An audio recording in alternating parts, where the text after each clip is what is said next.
Hey, what's up, folks? It's Jesse with Keeping It Real Finance, channel that always has your back and tells it like it is.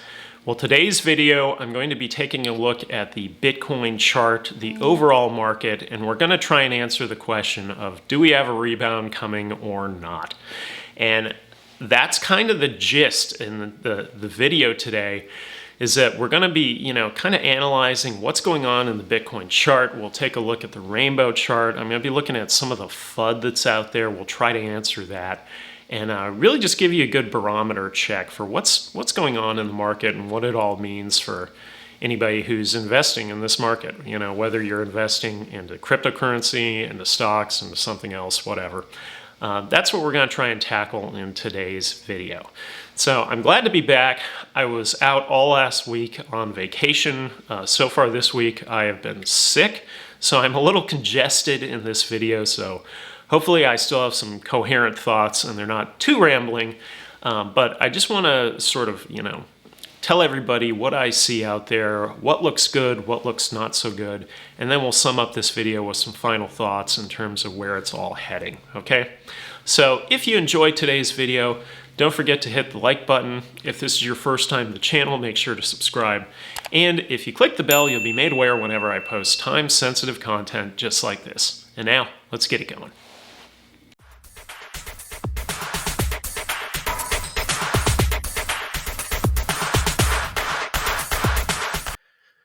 All right, what's up, everybody? It's been a little while since I've been on here.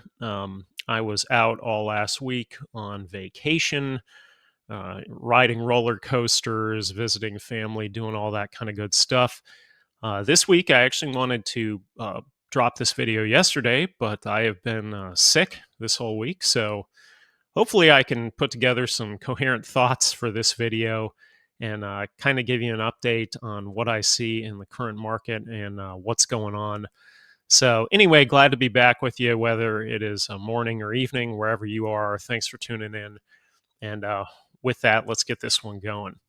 So I wanted to kick off this video by first talking about how bearish it's gotten out there.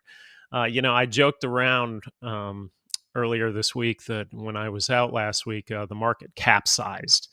And if you look at, it's not just the crypto market, it's the stock market. Everything is bad right now, essentially. And gains have been completely wiped out.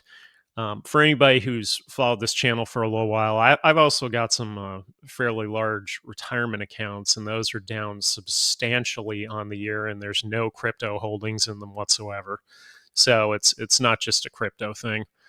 But I wanted to kind of show what's going on with some of this bearish news. So one of the things that just happened the other day, this is interesting, is that Vitalik felt the need to call out PlanB's stock to flow as being basically, a model that people relied upon, and it hasn't lived up to expectations. And then obviously PlanB got kind of upset by that. I don't really think that's very productive. So my own personal view here is I think when you're a influencer, you need to always take the high road. So I don't really agree with Vitalik's position to call anything out or whatever. On Plan B's side, he's simply a guy that looks at data. That's about it. He looked at the data, and the data didn't add up. I follow some other pretty big chart guys like Tech Dev and some of these other ones on CT, and they've been posting info based on historical data that's been wrong for months now. And nothing against any chartists or any historical studiers, but essentially there's not a whole lot we can do when there's so many negative economic and geopolitical factors that figure into the market. And so really, this is just sort of it's a bit of a meat grinder. It's that slow burn. uh it's not really any fun for anybody who's involved in it. What it is it's a good opportunity to, if you see potential in whether it be Bitcoin or Jasmy or Pokedex or Cadena or whatever coin you look at. Those are kind of my big three. But whatever coin you're interested in, now's the time to really accumulate. Um, it isn't a uh, time to sell all your bags, because then you're going to realize loss. And really, the only time you ever want to realize a loss is if you're tax loss harvesting, therefore trying to offset, taxes that you may incur at the end of the year or something like that. Um, but anyway, in this post here, that's kind of what happened. Was Vitalik called out PlanB's model stock to flow, and so if you look at stock to flow, the biggest problem in stock to flow is basically that it projected too high. Now, did it project too high because the model's broken, or did it project too high because this is an anomaly year? Too soon to tell. We don't really know yet, but there are a lot of negative factors kind of playing into it this year, right? Now, I wanted to show you some other things. So here was a post by Voyager that says, to better serve and protect our customers in the current conditions, we announced we signed a term sheet for 200 million and a 15,000 Bitcoin revolving line of credit with industry leader Alameda Research. So again, the bears come out in full effect saying, oh, Voyager doesn't have it together. This is just another sign that, they're going down in flames or whatever. I would disagree 100%. With Voyager in particular, obviously, Steve Ehrlich is running the helm there, former E-Trade head. He knows what he's doing. He knows they need to have liquidity, etc. And that's basically what they're doing here. Moving on further, there was a post that I reposted this. This was an email that I received from Celsius saying, due to extreme market conditions, today we're announcing Celsius pausing all withdrawals, swap, and transfers. So that was super bearish, right, for Celsius in particular. And I think what all of this is saying is that scalability is key with any crypto related business. And it almost seems like a lot of these businesses, these exchanges, etc., wallets have run into a problem kind of similar to like the stablecoin problem, right? Well, your assets have to be based on something. We have to have somewhere to store your value. And if the market goes straight into the crapper and all the value is wiped out, well, then where are you holding your value? And it's almost an awakening or reckoning that these various players are having to deal with now, because no one saw Bitcoin going this low. Nobody predicted that.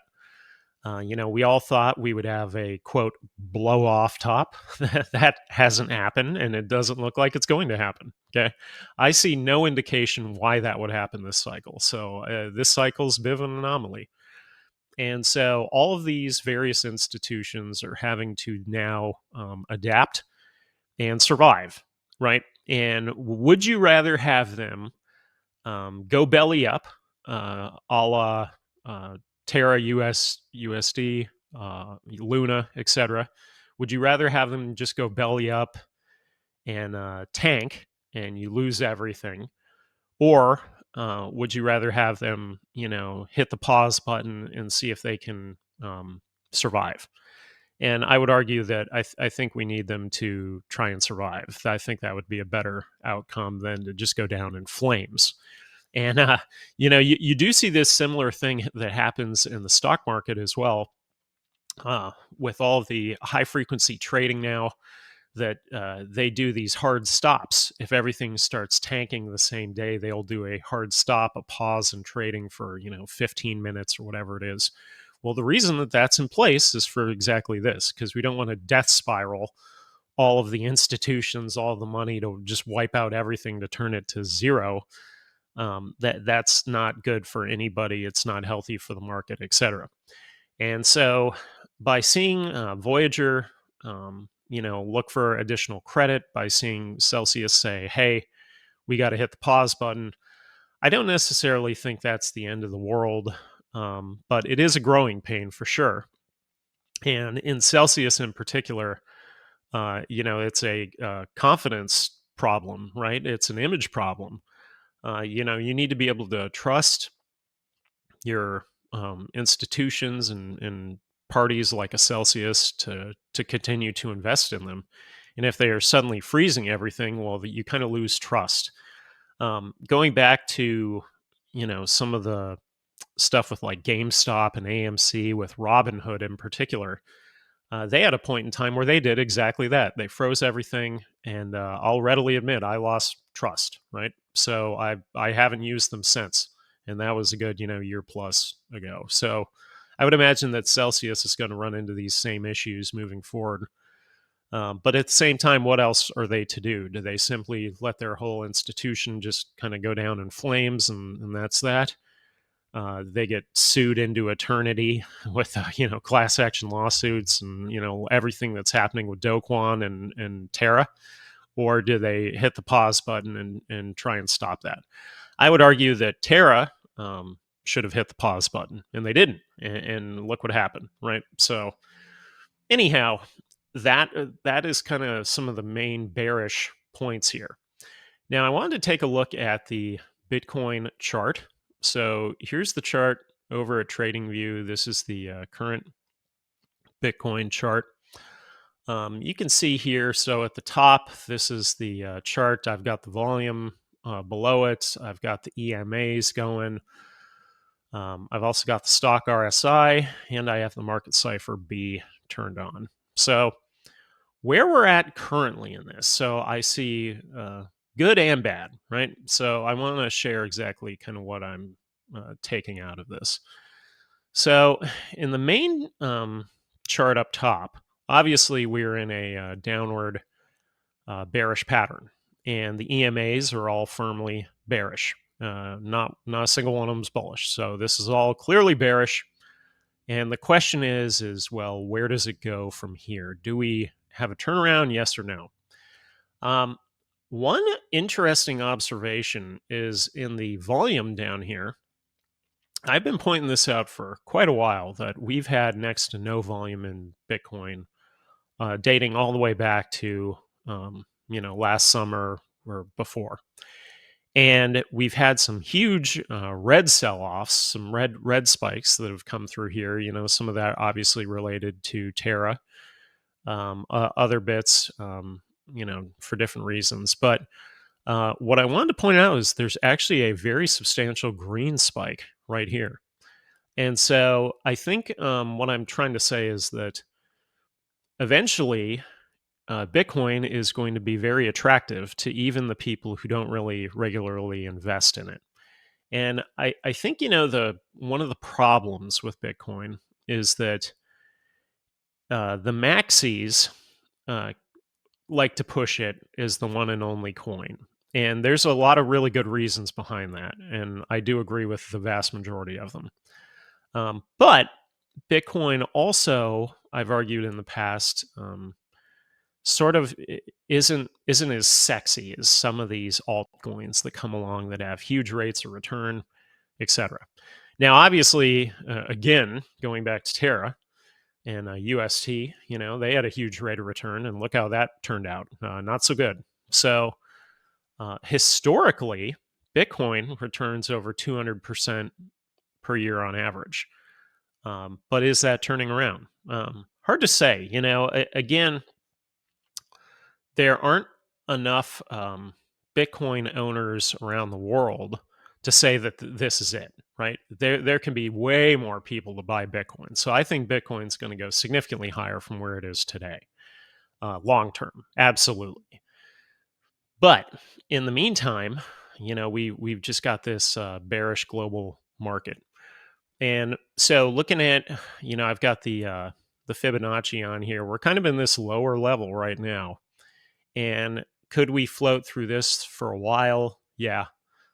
Could it dip potentially a little bit lower? Possibly. And we're going to look at that in a second here with the rainbow chart. But what I do think is a positive development is that large green volume spike. That was the biggest volume spike and probably dating all the way back to 2020. So that in 2 years, and that just happened recently. So that's a good thing. Looking at the RSI, we've been pretty badly oversold here on Bitcoin. We're starting to rebound now. So it looks like this could come up from where it is here. Where there's a really positive development is down here in the market cipher. So you can see this big green dot right here, right? That big green dot usually signifies that this thing's turning around. Now, if we go back in time here into 2021, the last big green dot was right about here, so in July. Now, where that one occurred, look at this. So it bottomed out at 29, let's say 30,000, went all the way up to almost 70. Okay, so it nearly doubled from that point over the course of the next couple of months. Where it happened again, big green dot right here, was at the beginning of this year, 2022, and not a whole lot happened. We kind of dropped off a little bit. Here's where we thought we could rebound, right? And then the whole Terra Luna debacle happened and tanked everything further. So this one was sort of a false big green dot. But if you're looking down here at the market cipher, so this 0 right here is like our baseline, right? So when everything goes bull, well, the blue waves are above the baseline. When everything's bearish, they're below. And if you look back around 2021, sort of tail end of 2020, look, everything is above baseline. We have this large green inflow wave, money inflow, right? All of that was very positive. If you look at where we're at right now, well, we have red outflow and the waves are below baseline. And so one of the things in the market cipher that you're kind of looking for is what CryptoFace refers to as a trigger wave. So if you look back here, like around May of 2021, that's kind of what this is. And he sort of refers to this sort of like the handle of a gun with a trigger, right? So we're kind of looking for a trigger to show up somewhere around here, like mid-July or so. And if so, we could have a nice little rebound here. So all of that is very positive developments in my eyes. Okay. Now I wanted to go over and I wanted to show you the Bitcoin rainbow chart. So for anybody who's not familiar with this, it can be found at blockchaincenter.net. The guy in the little picture over here is Holger. He's the guy who put together the Bitcoin rainbow chart. And I really like this chart because it's overly simple and it's a good macro view of what is happening with Bitcoin, right? So if we're looking at the past and we see these various cycles, so each cycle is defined by the halving, and that cycle goes on until the next halving. So in this first cycle, we basically had two spikes that happened, and a really big spike right here. I mean, this one was huge, that spike.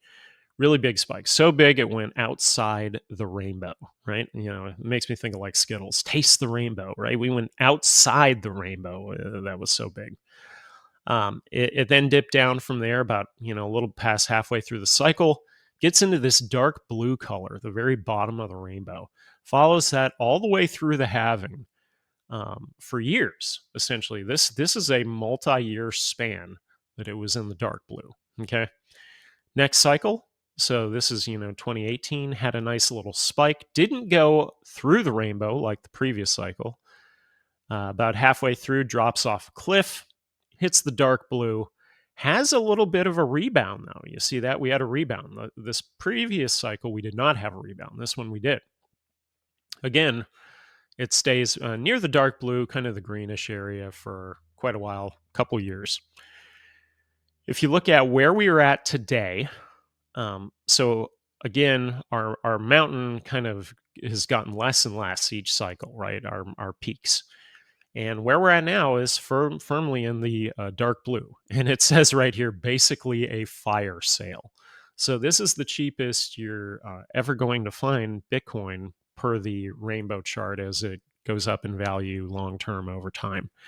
I've said this before also, that really all that matters is this baseline, this dark blue color. That's really all that matters right now, at least in the cryptocurrency market as a whole, for all of our altcoins, Bitcoin, everything, is that this trends up over time. That's really what matters. As long as everything is correlated to Bitcoin, that's what matters. And so right now, we're a little over halfway through this cycle, and we're firmly in the dark blue. And so if you look back at the prior two cycles, each time that's happened, we've basically been in this bottom kind of lower area for a good couple of years.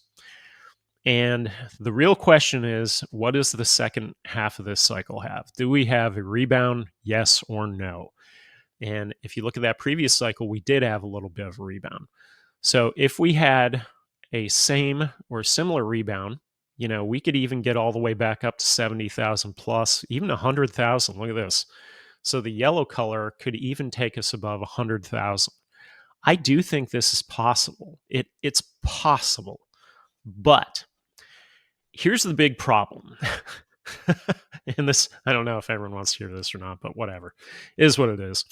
The big problem is simply we just need good economic news, right? Markets move on market sentiment, and we need things to feel good about. We need to have discretionary income. People invest when they have discretionary income. I'm not so certain people have discretionary income right now. This whole inflation thing has been a nightmare. And I saw a post, I think it was either this morning or yesterday, where somebody said 8.5%, really? And they posted this animation, and it looked like it was well above that. I even had one of my good friends tell me that a guy that he worked with said, hey, if you really want to know what the inflation rate is, just look at the amount of raise that Congress gave themselves this past year. And I think he told me, I haven't verified this, but he said it was over 20%. And so you go, oh, okay. So they gave themselves a 20% raise, but they're saying it's 8.5%. Huh. So is it really 8.5%? Probably not. It's probably higher than that. So this inflation problem is a real problem. It's a big problem. I think there's been a lot of mismanagement from the Fed. My own personal view is we've got too many hands in the pot, kind of across the board, all over the place, and everything. And eventually, is it all just going to be the fall of Rome? Probably. I don't really see any evidence to say that it wouldn't, or whatnot. I even saw a long string of posts. I think I was on vacation already by Kim.com. I don't know if you all know Kim.com, but he's infamous for a few different reasons. And he was kind of talking all through this string of posts about how the U.S. is on a unsustainable path.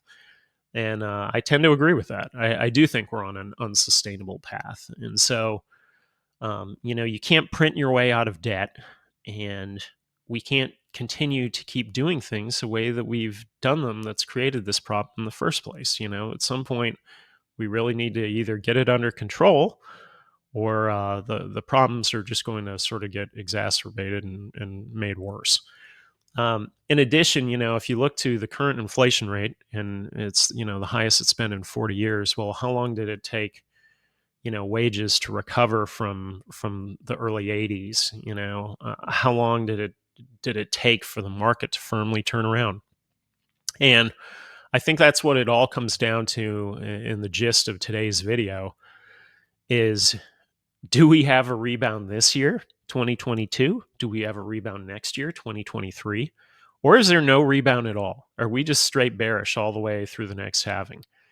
And the way that the current market is, I don't see any positive economic news. I just don't. I've mentioned in some of my prior Bitcoin videos that I think what could be a catalyst, you're always looking for a catalyst. What's our catalyst for good economic news? What would turn this around? Well, first of all, if our supply chains were no longer disrupted, right? Let's say all of our supply chains come back to normal and everything starts working and the machine fires up, everything's greased and working like it's supposed to. That'd be a really good development, right? Are we there yet? No, we're not. Are our supply chains disrupted? Yes, they are. They've been disrupted. The ports have been disrupted. This whole blockade of Ukraine grain is disrupting supply chain. Oil and gas has been completely disrupted.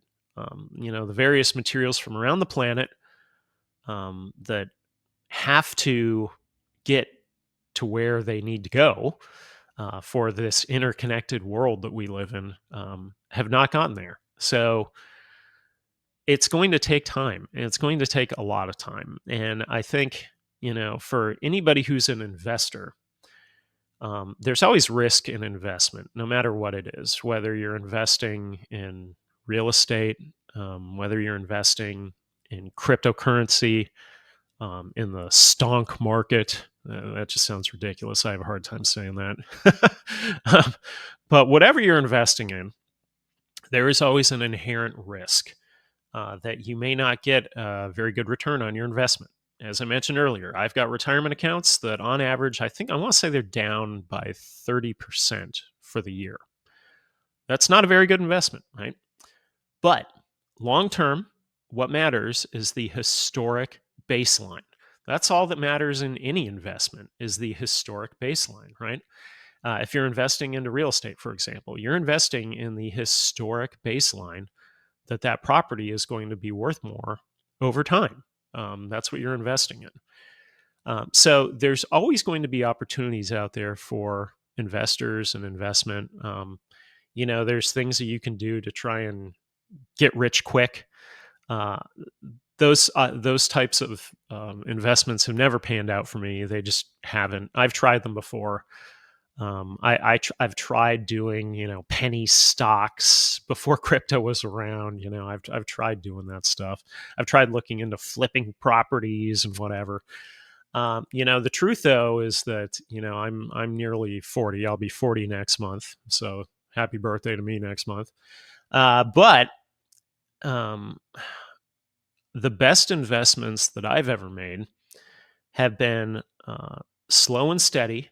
They've been in real estate or into investment funds or even cryptocurrency, into projects that I believe in, that I've researched the team. I've done lots of research on it, and I've said, this is worth my investment. I think it is worth it for me to invest in this. And I think that that's where we're at right now with Bitcoin. So do you believe in Bitcoin? Do you think it'll be around long term? Do you think the whole world is just going to somehow stop using it? No, there's too much opportunity, right? See, I think that's sort of the carrot that's dangling in cryptocurrency that everybody sort of sees and latches onto as they go, oh, this is an opportunity, right? This is my way of getting caught up. This is how we can do it. This is hope. And I think that that's what cryptocurrency really signifies. This is hope, right? Outside of all the other things like the memes and the scam artists and the fudsters and everything else, quite frankly, I really don't care about any of these people. I just, I don't have time for you. I don't have time for that. If you're a fudster, I'm probably going to mute you and then I'll just move on with my life, whatever. But I think overall, what I'm really trying to just convey here is that this is a long-term view of what's happening right now on this planet we call Earth. And what matters is that baseline. That's what matters. So if at any point our baselines start to run into trouble, well, then we're really in trouble if our baselines run into trouble. I don't think we're there yet in terms of our baselines running into trouble. Even if you look at this rainbow chart, you can see where that last cycle, it actually dipped just barely below the dark blue. So could we have that happen again in this cycle? Sure, we could. And I think over time, our baselines are still going to hold up. There's just too much data to support these baselines. Too many believers. I don't see that falling apart at any point. And so, when you see all this bearish stuff about, the Chicken Littles coming out saying the sky is falling, it's the end of crypto and whatever. Yeah, no, not so much. So in the meantime, what I would say to anybody is, continue to diversify. and we'll see where it goes from here. So anyhow, I'm going to wrap this video up with just a couple more final thoughts here in a second, and then we'll bring this one on home, right? All right, so I would like to kick off the final thoughts in today's video by answering the question that's in the thumbnail. So the question is do we have a rebound this year, next year, or not at all, right?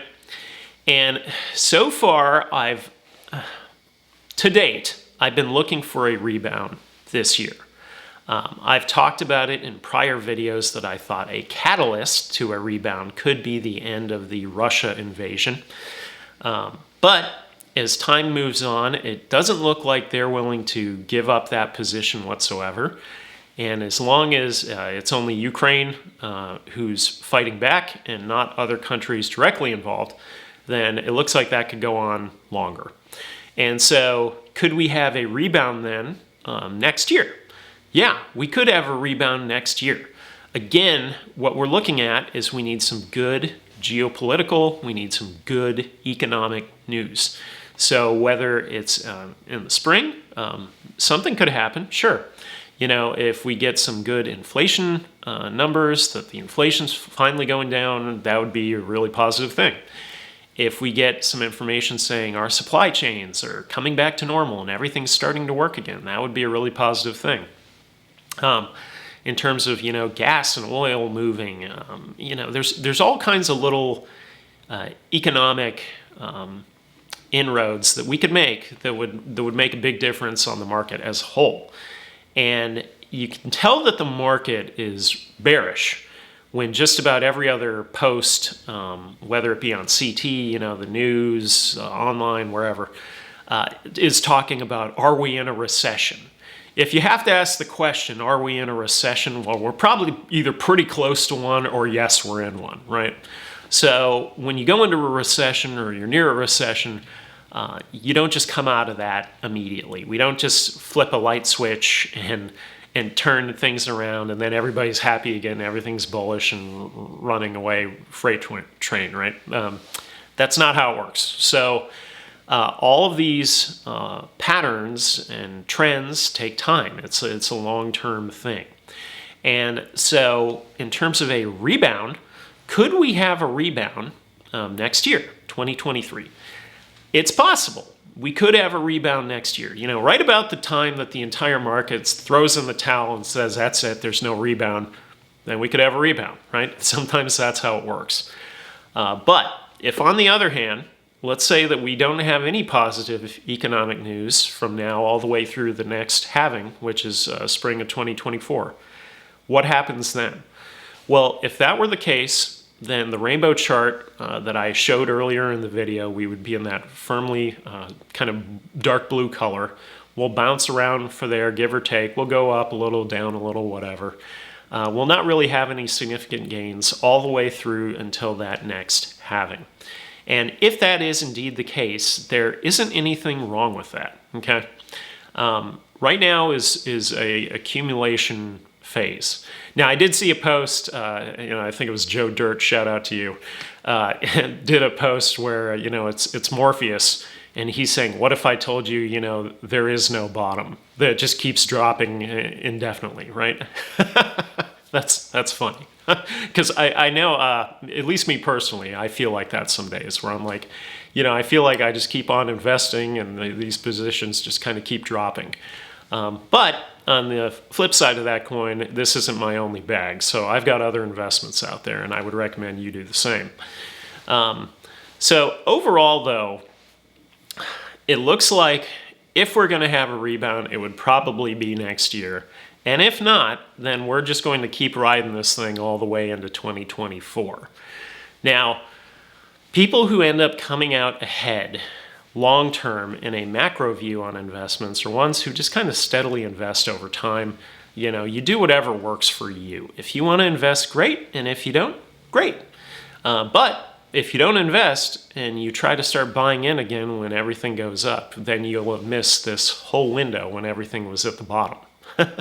So it's a very good time to be mindful of a long-term strategy, whatever that may be. If you're not a long-term strategy person and you simply want to gamble and see if you can flip or double your money or whatever you're doing, go right ahead. Everybody has their own strategy, and that's absolutely fine. Me personally, my strategy is more so as a long-term investor, and so far that's worked out pretty well for me between my various investments, whether it be crypto, real estate, stock market, retirement accounts, you name it. I try to get into a little bit of everything. And then, you just kind of see what happens or what's working. And sometimes certain investments are better than other investments, right? So for example, my real estate portfolio, when I bought into that was years ago. And at that point in time, it was a really good buying opportunity, right? It presented itself. And so I bought in. And what's happened since? Well, between my 3 properties, they're up over $750,000. So awesome, right? That's a really good thing. If you look at cryptocurrency today, you say, okay, is this a buying opportunity? Absolutely. We're at the very bottom of the rainbow chart. So where does it go from here? Does it break through the bottom of the rainbow chart? Maybe. But again, what I highlighted earlier is what really matters are your baselines, whether it be cryptocurrency, whether it be real estate, whether it be stocks, whatever you're investing in. What matters is the baseline. That's what matters. And if you look at the baseline, you're looking at a macro view long term. And so that's really all you got to do is look at that baseline and then just do whatever works for you. Now, this is something else I've been thinking about lately because you see a lot of FUD posts out there, talking about, cryptocurrency and the sky's falling and these coins are crap or whatever. You know how many crappy stocks I've bought? Quite a few, right? There are numerous, there are probably even more crappy companies in the stock market than there are cryptocurrencies, right? I'm actually going to say that on record. I think there's more crappy companies in the stock market than cryptocurrencies, okay? But between the two, there are going to be some really good ones. And, just to highlight somebody like a CZ in Binance, for example, he's recently posted about this. He said, look, I've been through multiple cycles now. We're still here, right? So clearly we're doing something right. And I think that's obvious, okay? Now, there's going to be other cryptocurrencies that fall flat, fizzle out, turn into nothing, bye-bye, right?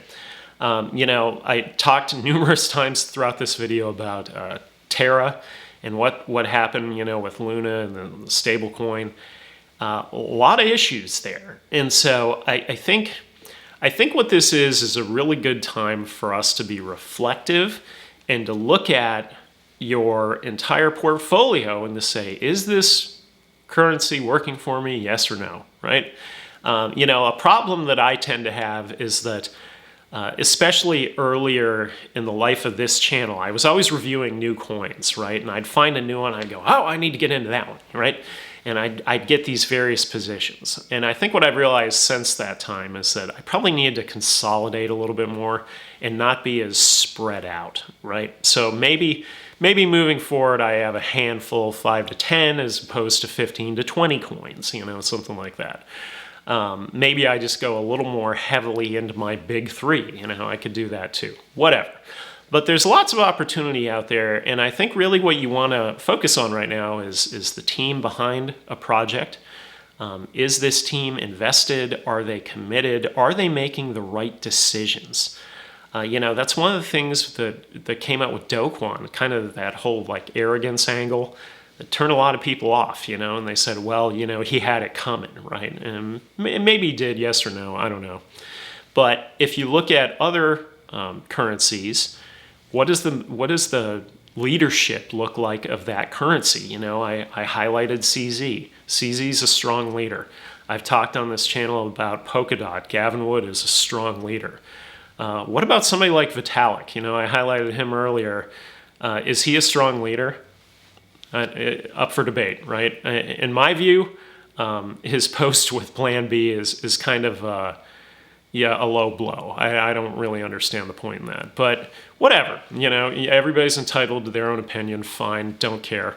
But I think this is a good time to be very reflective of what's going on because clearly there isn't really any indication of positive economic news that is around the corner. I don't see that anywhere. So when it does happen, it's going to be really positive and all the markets are going to move.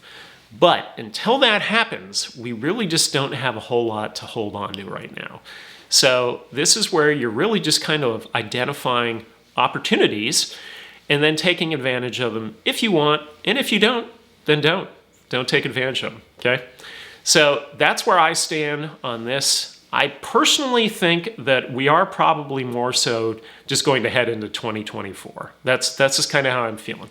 The one and only catalyst that I can think of would be that end of the Russian invasion, and it just doesn't look like that's going to happen anytime soon. So in the meantime, there's still opportunity out there, whether it be with cryptocurrency or something else. There's always opportunities out there.